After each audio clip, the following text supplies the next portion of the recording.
All right.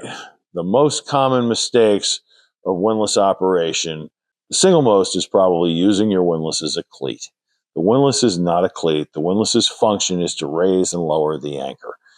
The deck cleat hardware, or a horn cleat perhaps on the top of a horizontal style windlass, are good fast points for the ground tackle.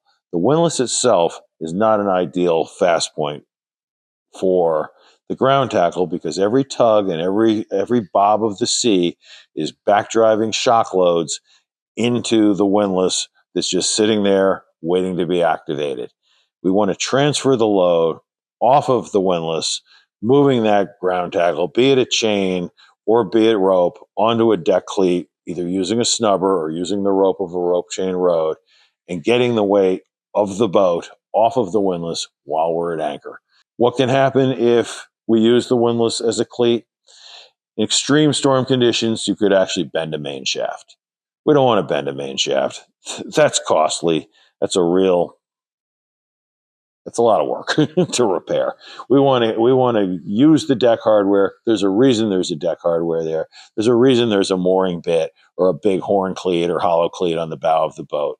It's because that's what's to be used when you're at anchor. A very common mistake in windlass operation is not engaging the ship's engine and ship's alternator before operating the windlass. When it's time to lift anchor, it's time to start the engine. It's the first thing to do.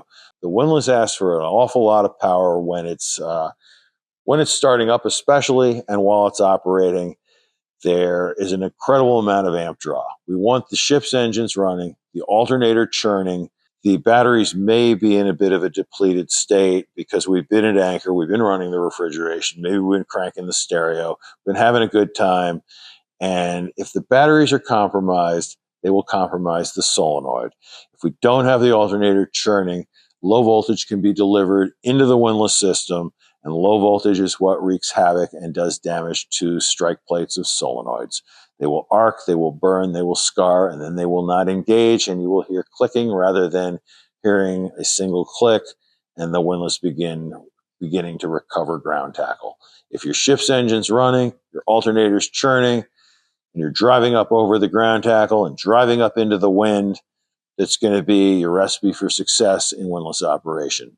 Dragging that boat around by the windlass is what we're trying to avoid.